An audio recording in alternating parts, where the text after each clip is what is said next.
Bonsoir, Louis Magloire Kemaillou. Bonsoir. Vous êtes journaliste et vous êtes également président du Club de l'information africaine. Vous allez nous aider à mieux comprendre ce qu'il se passe en République démocratique du Congo. Après de longues semaines d'attente, on a enfin les résultats de l'élection présidentielle. Et c'est une première historique puisque c'est un membre de l'opposition qui vient d'être élu président du pays. Est-ce qu'on peut parler de réelle alternance démocratique ?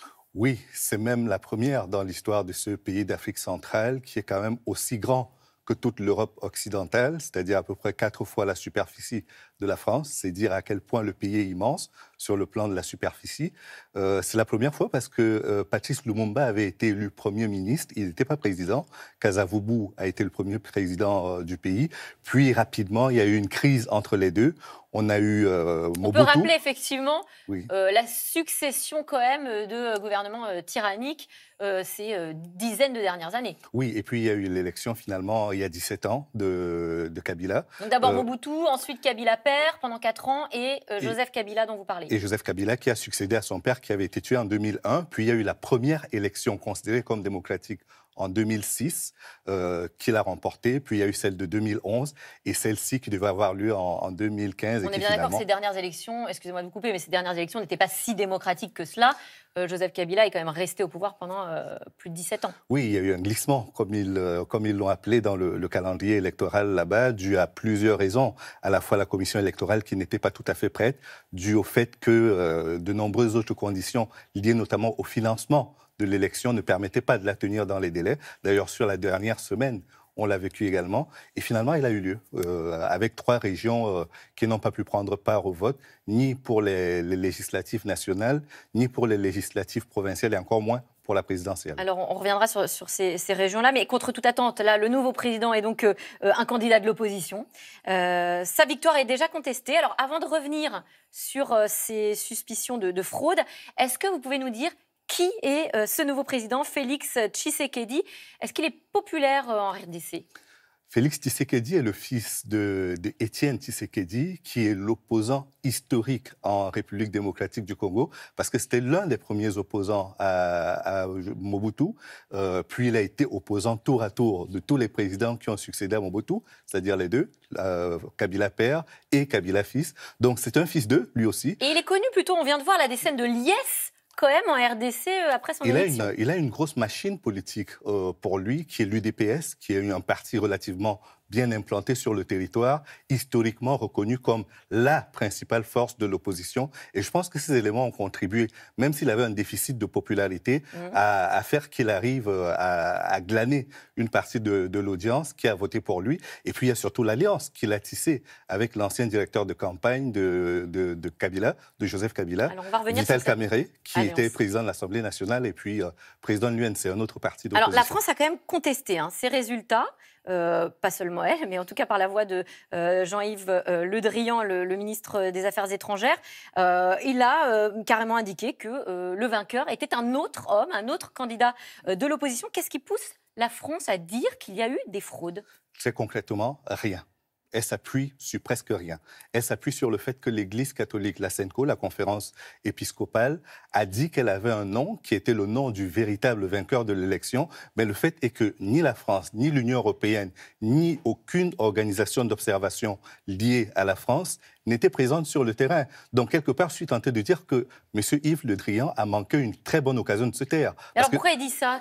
Ça l'arrange pas, ce candidat? C'est du paternalisme, c'est du néocolonialisme, c'est tout ce que vous voulez, sauf du respect des règles internationales qui commandent qu'il n'y ait pas d'ingérence dans les affaires intérieures de pays qui sont indépendants. Et en même temps, il y a une ambiance assez particulière ces dernières semaines. Il y a eu des coupures d'Internet, des journalistes qui ont perdu leur accréditation, la radio RFI qui s'est stoppée tout à coup d'émettre. Est-ce que vous comprenez que ça ait pu aussi en inquiéter certains? Oui, bien sûr. On ne peut pas dire que les conditions étaient optimales. Il y a eu aussi l'incendie. Si on doit rappeler toutes les péripéties par lesquelles on est passé, il y a eu l'incendie dans lequel ont péri une grande partie des machines à voter, que certains considéraient comme des machines à tricher, à voler. Donc tout cela fait que, effectivement, il n'y avait pas une très grande sérénité pour l'organisation des élections, mais pour un pays qui a subi plus de 6 millions de morts, dans une crise très importante, surtout liée à la défiance par rapport à l'autorité d'abord de Mobutu, puis de ses deux successeurs successifs, je pense que par moment, il est important que si on a un signal positif, s'il y a un signal positif, il faut déjà se contenter de cela avant de poser des exigences plus fortes et légitimes d'ailleurs. Alors, on voit quand même que c'est un tournant pour effectivement le pays, pour sa stabilité peut-être aussi. Certains craignent que ça tourne mal. Aujourd'hui, 2 policiers, 2 civils ont été tués cet après-midi autour de ces contestations. Justement, est-ce qu'il y a des risques d'embrasement ou pas ? Je pense que comme dans la plupart des élections, le camp de Martin Fayoulou se sentira lésé. C'est normal. C'est le candidat de l'opposition qui aurait... C'est le candidat de l'opposition qui est arrivé en deuxième position. Qui dénonce un putsch électoral. Et qui dénonce le putsch et que certains considèrent comme le véritable vainqueur de cette élection. Mais n'oublions pas qu'il y a des voies de recours et qu'il y a 10 jours aujourd'hui qui s'ouvrent devant nous pour que cela soit contesté. Donc il faut utiliser toutes les voies légales qui permettent de le faire. Et si ça n'aboutit pas, peut-être qu'on pourra crier au scandale. Alors, après 17 ans de règne, vous l'avez dit, Joseph Kabila s'est résolu à passer la main, ce qui, effectivement, est une très grande étape dans l'histoire du pays. On va voir avec vous s'il est vraiment prêt à tourner la page. Avant cela, je voulais juste vous montrer une vidéo du nouveau président qui a l'air d'apprécier particulièrement Joseph Kabila. En tout cas, il lui rend hommage, ce qui n'a pas toujours été le cas. On écoute Félix Tshisekedi, le nouveau président de la RDC.